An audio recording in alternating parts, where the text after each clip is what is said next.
आँखों का हँसना भी क्या,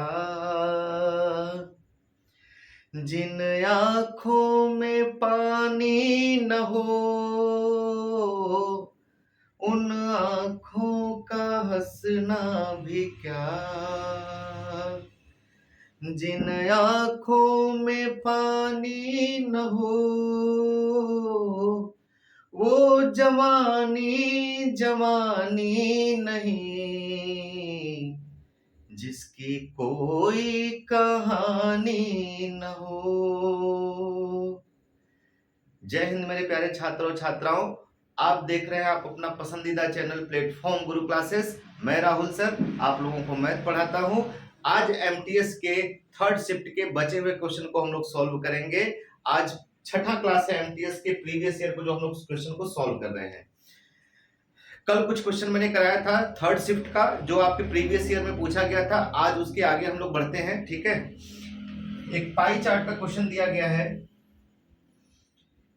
क्वेश्चन आपके सामने होगा, ये फिगर मैं यहाँ पे बना दे रहा हूं, कुछ इस तरीके से फिगर बना हुआ है और इसको कई पार्ट में बांटा गया है।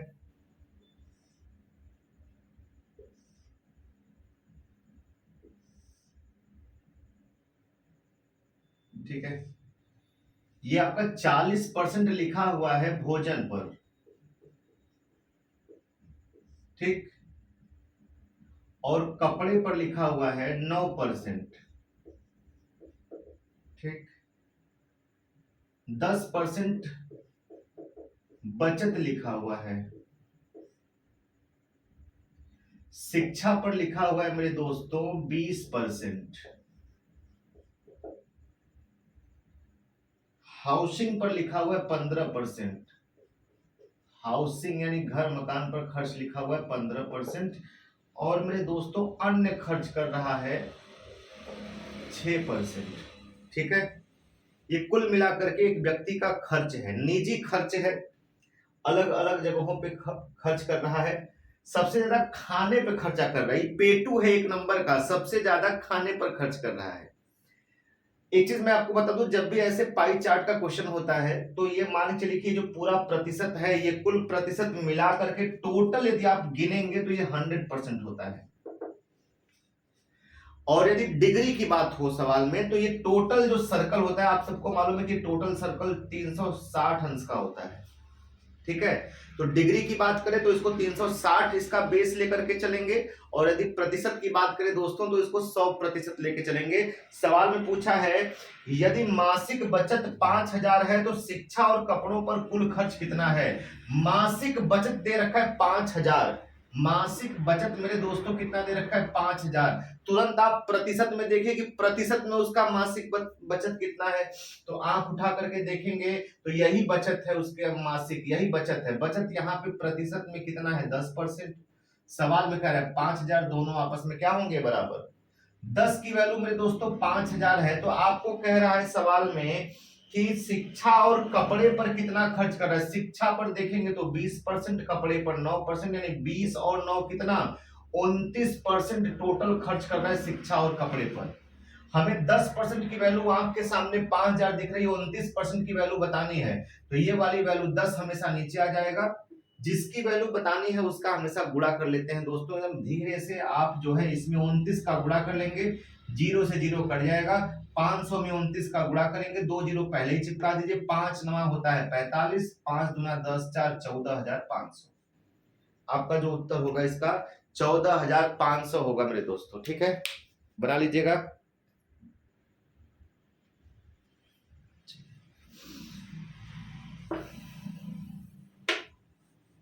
अब दूसरे क्वेश्चन की तरफ हम लोग आगे बढ़ते हैं, ठीक है।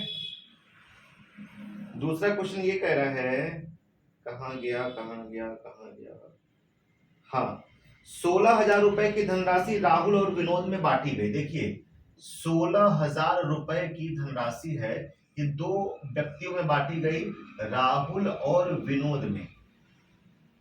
राहुल ने अपनी धनराशि 7.5% की दर पर, 7.5% की दर पर, और विनोद जो है अपनी धनराशि 12% वार्षिक दर पर, 12% वार्षिक दर पर। ये 4 साल के लिए ये भी 4 साल के लिए निवेश कर देते हैं। यदि राहुल और विनोद को ब्याज के रूप में कुल 6024 रुपए प्राप्त होते हैं, राहुल और विनोद को ब्याज के रूप में कुल 6024 रुपए प्राप्त होते हैं। देखिएगा, सुनिएगा, इन दोनों को कुल मिलाकर के ब्याज के रूप में 6024 रुपए प्राप्त होते हैं। दोनों ने 4 साल के लिए पैसा उधार दिया था, 4 साल में 6024 रुपए उनको ब्याज के रूप में प्राप्त होते हैं। अब आप मुझे एक बात बताइए, यदि 4 साल में 6024 रुपए प्राप्त हो रहे हैं तो इन दोनों को एक साल में ब्याज कितना मिला होगा? 4 से इसको काट लीजिए, 4 इकैया 4, 4 पंजे 20, 0 4 छंग 24, 1506 रुपए मिला होगा। इन दोनों से टोटल ब्याज जो मिला वो 1506 रुपए ब्याज मिला। आप मुझे बताइए, एक साल में ये 1500, दोनों मिला के 1506 रुपए दे रहे हैं, एक साल में ये कितना दिया होगा? 16,000 का 7.5% निकाल दीजिए। जब 16,000 का आप 7.5% निकालेंगे तो 16 पचे 80, ठीक है, 16 सत्ते 112 और 8 जोड़ देंगे तो कितना हो जाएगा? 120, ठीक है, 1200 रुपए ये ब्याज देगा। 16,000 का यदि 7.5 यानी पूरा पैसा यदि यही उधार ले लेता 16 का 16,000, तो 16,000 पे 7.5% ब्याज भरता, अकेले 1200 भरता। और यदि ये वाला व्यक्ति पूरा का पूरा पैसा 16,000 यदि ये ले लेता तो ये 12% ब्याज भरता। कितना भरता बताइए? 0 12 छंग 72, 12 इकैया 12 और 7 कितना हुआ? 1920 रुपया ये ब्याज भरता। ये 1920 रुपया ब्याज भरता, ये 1200 ब्याज भरता। लेकिन आप देख रहे हैं कि ये दोनों मिला करके टोटल जो है 1506 रुपया भर रहे हैं। आप यहाँ पे एलिगेशन मेथड लगा सकते हैं, जिससे आपको ये पता चल जाएगा कि ये किस किस रेशियो में जो है पैसे को उधार लिए हैं। ठीक है, यदि ये पूरा पैसा लेता तो इतना देता, ये पूरा पैसा लेता तो इतना देता, लेकिन इन दोनों ने पूरा पैसा नहीं लिया है, लेकिन पूरे पैसे पर दोनों ने मिला के इतना भरा है, न इतना भरा है न इतना भरा है, दोनों ने मिला के इतना भरा है। दोनों को क्रॉस में घटा देंगे तो 6 यहाँ पे आएगा और 0 आएगा और 5 में से 2 जाएगा, 306 यहाँ पे हो जाएगा। इसमें से घटाएंगे तो यहाँ पे 10 में से 6 जाएगा, 4 होगा और यहाँ पे 1 हो जाएगा। यहाँ पे 9 में से 5 गया, 4 हो जाएगा, 1 में से 1 गया, खत्म। सही घटा रहे हैं ना? ठीक है, चलिए अब इधर देख लीजिए, काट लीजिए क्या कटेगा। चलिए 2 से काट लीजिए, 2 दूना 4, 0 2 साते 14, 2 से इसको काटिए तो 2 इकैया 2, 2 पंजे 10, 2 तिया 6, 9 से काटिए इसको, 9 दूना 18, 9 त्रिक 27, इसको 9 से काट लीजिए, 9 इकैया 9, 9 साते 63। जो इनके द्वारा उधार ली गई धनराशि का अनुपात बना मेरे दोस्तों, वो 23 संबंधी कितना बना? 17 बना। तो 23 संबंधी 17 बना, मतलब राहुल यदि 23 रुपया इस में से लिया होगा तो ये कितना लिया होगा? 17 रुपया लिया होगा। दोनों अनुपात में कुल कितना पैसा लिए हैं? तो 23 और 17 जोड़ेंगे तो कितना हो जाएगा? 40। दोनों अनुपात में 40 उधार लिए हैं और सवाल में देखा जाए दोनों टोटल मिला के 16,000 उधार लिए हैं, दोनों आपस में बराबर। 40 की वैल्यू 16,000 है तो हमें कितने की वैल्यू बतानी है? बताइए ना, 23 की, क्योंकि आपको पूछा कि राहुल ने कितना पैसा निवेश किया है, तो राहुल रेशियो में 23 निवेश किया है, 23 की वैल्यू बता दीजिए। 40 की वैल्यू 16,000 है, 40 आ जाएगा नीचे, मुझे 23 की वैल्यू बतानी है, 23 का गुणा कर लेंगे, 0 0 कैंसिल हो गया, 4 चौका 16, 400, 23 चौका मेरे दोस्तों होता है 92, 2 0 बचा है, लगा दीजिए। 9200 रुपया राहुल ने, इस 16,000 में से 92,000 रुपया राहुल ने उधार लिया था। ठीक है, दिख रहा है स्पष्ट? स्पष्टम स्पष्टम लुकिकम। चलिए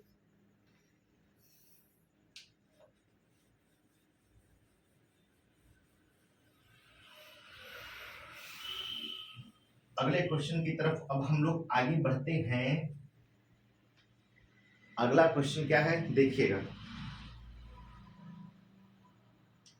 अगले क्वेश्चन में कह रहा है कि संख्याओं 7, 4 और 2 में से प्रत्येक, देखिए 7, 4 और 2 में से प्रत्येक में कौन सी संख्या जोड़ी जाए कि परिणामी संख्या निरंतर अनुपात में हो जाए। ये मान लो ए है, ये मान लो बी है, ये सी है, इनमें कौन सी छोटी संख्या जोड़ी जाए कि परिणामी संख्या निरंतर अनुपात, निरंतर अनुपात का मतलब होता है कंटिन्यूड फ्रैक्शन, मतलब कि वितत या सतत अनुपात।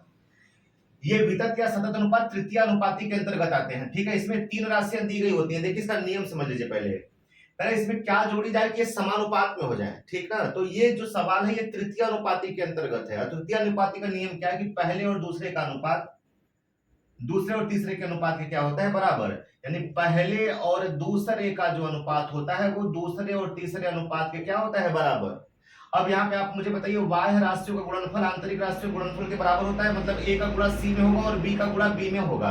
यानी कि ए का गुणा सी में करने पर जितना आएगा उतना ही बी का गुणा बी में करने पर आना चाहिए। अब बताइए, 7 दूना 14 और 4 का गुणा 4 में करिए, 4 चौका 16, ये 16 आ रहा है, ये 14 आ रहा है, बराबर है नहीं है। इसीलिए करें इसमें क्या जोड़े कि ये सतत अनुपात में या निरंतर अनुपात में हो जाए। तो ऑप्शन से उठा लीजिए, यदि इसमें 2 जोड़ेंगे तो 9 होगा, इसमें 2 जोड़ेंगे तो 6 होगा, इसमें 2 जोड़ेंगे तो 4 हो जाएगा। बताइए, 9 चौका 36 और 6 छहाके 36, 2 जोड़ने पर ये निरंतर अनुपात में बन जा रहे हैं। 9 चौका 36 और 6 छहाके 36, इसका 2 बार गुणा करने पर इन दोनों गुणनफल के क्या होना चाहिए, बराबर होना चाहिए। यही इसका नियम है।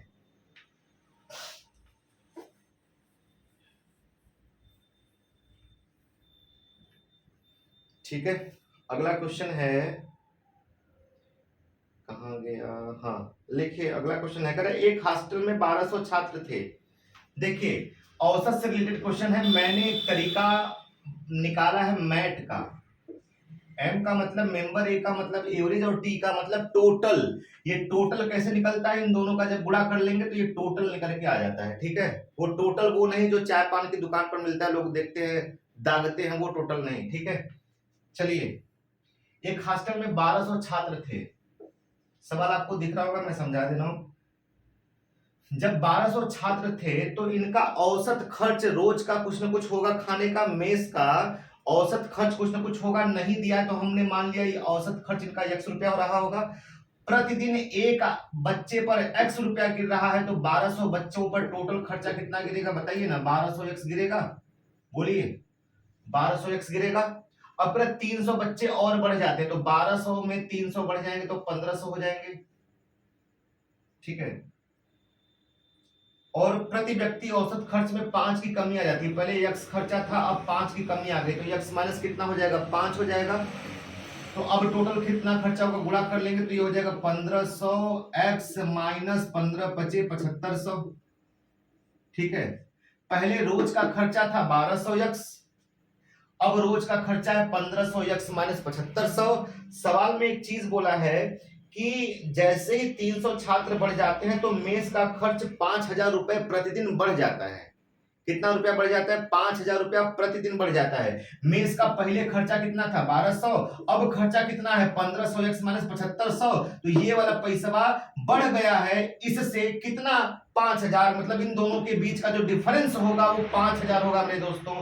1500 x माइनस 7500 बराबर 1200, सॉरी हाँ, माइनस 1200x और बराबर कितना, 5000। मतलब इस नए वाले खर्च में से आप पुराना वाला खर्च निकालेंगे तो कितना आना चाहिए, 5000 रुपया आना चाहिए, क्योंकि ये खर्चा बढ़ा है कितना, 5000 रुपया। अब 1500x में से 1200x घटा देंगे तो आपको पता है कि 300x आएगा, माइनस 7500 इधर प्लस 7500 हो जाएगा, तो 7 5 12500 हो जाएगा। 2 जीरो से 2 जीरो क्या हो जाएगा, कट जाएगा। x का मान कितना आ जाएगा, 125 और बटा कितना, 3। आपको सवाल में बताना है कि मेस का प्रतिदिन का मूल खर्चा कितना था। तो मेस का प्रतिदिन का मूल खर्चा यही 1200x टोटल था। तो x का मान आएगा 125 बटे 3, तो 1200 125 बटा 3 कर लीजिए, 3 चौका 1200 400। अब इनका गुणा कर लेंगे, 2 जीरो पहले लगा देंगे, 4 पंजे 20, 4 दूना 8 2 10, 4 एक 4 और 1 5, आ गया कितना, 50,000। मेस का पहले रोजाना का खर्चा था मेरे दोस्तों 50,000। ठीक है,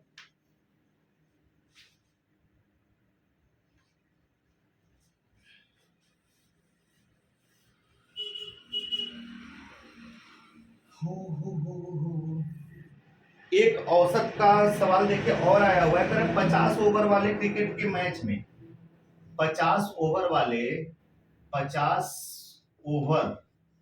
वाले क्रिकेट के एक मैच में 20 ओवर में रन रेट, कितने ओवर में, 20 ओवर में जो रन रेट है वो 5.2 है।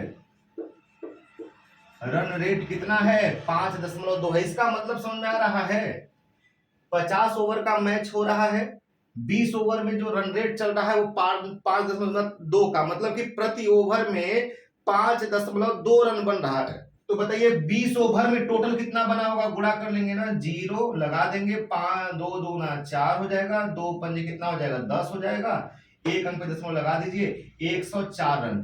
5.2 का रन रेट चलने का मतलब एक ओवर में 5.2 रन बन रहा है, तो इस हिसाब से 20 ओवर में कुल मिला के 104 रन बना होगा।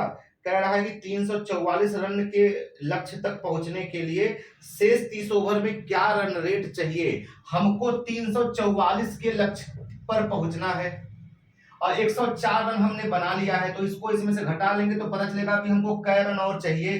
तो 4 में से 4 गया 0 और 4 में से 0 गया 4 आएगा, 3 में से 1 गया 2, हमको 240 रन और बनाने हैं और मेरे पास केवल 30 ओवर ही है, तो 0 0 कट गया, 3/24, 8 का रन रेट और चाहिए मेरे दोस्तों। आप 8 का रन रेट लेकर के चलेंगे तो मैच जीत जाएंगे, अरे तो मुंह बना के जो है वापस घर लौट आएंगे। यदि आज की क्लास समझ में आई तो एक बार जरूर बताइएगा। अगले वीडियो में फिर से मिलते हैं। वीडियो अच्छी लगे तो चैनल को सब्सक्राइब जरूर करिए। जय हिंद, जय भारत।